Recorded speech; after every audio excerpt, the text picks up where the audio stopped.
Thalidomide. Thalidomide, de la thalidomide. Alors, comment une simple pilule, censée être le remède miracle contre les nausées matinales des femmes enceintes, a-t-elle pu provoquer le plus grand désastre d'après-guerre? Alors, pour comprendre cela, nous devons remonter en arrière jusqu'aux ruines d'une Allemagne en pleine reconstruction. Novembre 1962, tribunal de Liège, Belgique. Une jeune mère, son mari, sa sœur et le médecin de famille sur le banc des accusés. Leur crime, avoir mis fin au jour de leur bébé nouvellement né. Et pourtant, la salle d'audience ne les déteste pas. Elle pleure avec eux. Ce bébé est né sans jambes, sans bras, victime du thalidomide, le plus grand crash de l'histoire de la médecine moderne.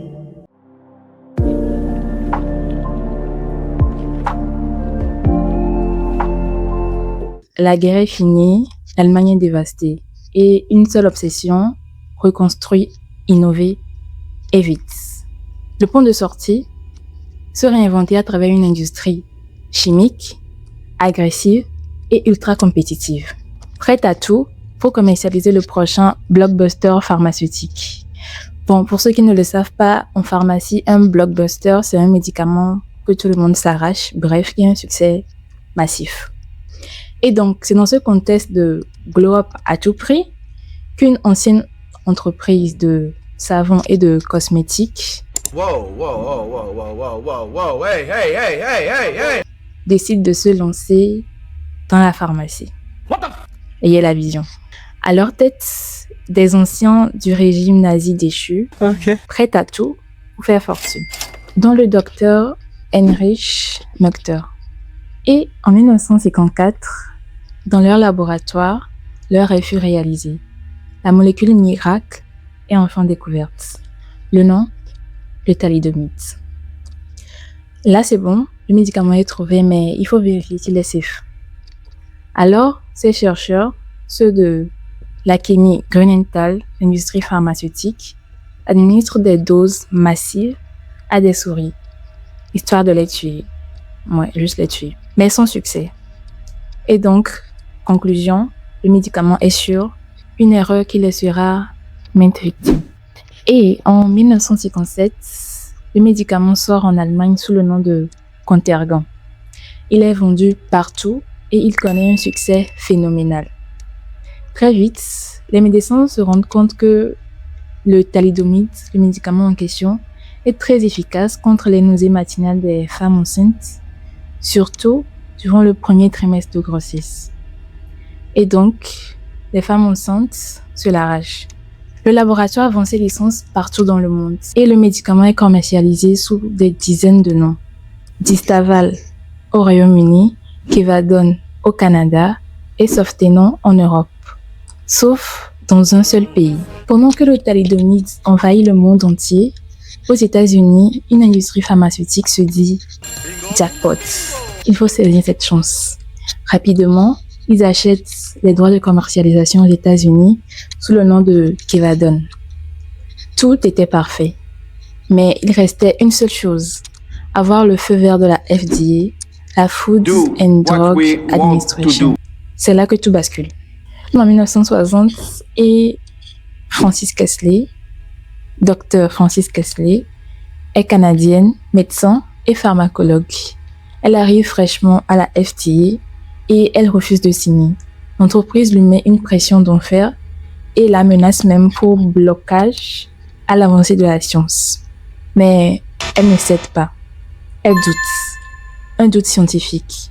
Pour Kelsey, ce n'est pas de la science, c'est du marketing. Elle demande des preuves, des études sur les effets à long terme et si le médicament ne traverse pas le placenta pour atteindre le fœtus. Mais malgré sa résilience, son courage, sa ténacité, rien ne lui est accordé. 1961, le téléphone sonne, le scandale éclate en Europe. Le lien est enfin établi entre la pilule et les milliers de bébés mutilés. Grâce à l'obstination d'une seule femme, ce scandale, ce drame a été évité aux États-Unis. Elle deviendra une héroïne et sera couronnée par le président John Fitzgerald Kennedy en personne. Mais en Europe, le piège s'est déjà refermé et le bilan est terrifiant. À la fin des années 50, les maternités britanniques et allemandes voient naître des milliers de bébés atteints de phocomélie. Ce sont des malformations des membres ou soit des bras directement rattachés aux épaules. Les pédiatres s'affolent. Personne ne comprend ce qui se passe. Et les mères, quant à elles, sont dévastées. Très rapidement, le docteur allemand Lenz fait le lien entre le thalidomide et les malformations. Dans ce même contexte, le docteur autrichien William McBride fait le même constat. Mais l'industrie résiste et menace même de faire un procès pour diffamation et tente même d'étouffer l'affaire. Et enfin, en novembre 1961, le médicament est retiré du marché allemand, puis mondial. Le bilan humain, 10 000 à 20 000 enfants nés malformés. Le procès contre l'industrie pharmaceutique Chemie Grünenthal se terminera sans condamnation, juste un accord d'indemnisation avec les victimes.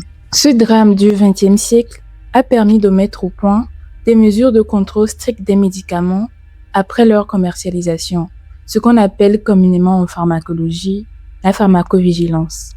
L'histoire du thalidomide restera à jamais la preuve que la science la plus avancée peut s'effondrer si elle en oublie l'éthique. Hello à tous, moi c'est Esther et bienvenue dans mon journal. Ici, on décrypte tout ce qui est histoire de la pharmacie, de la médecine. Je vous parlerai science, je vous parlerai aussi de plantes. Alors, si la vidéo vous a plu, vous pouvez vous abonner, laisser un commentaire et me dire ce que je pourrais améliorer vu que c'est ma première vidéo. Merci beaucoup à tous et on se dit à toutes. Bye!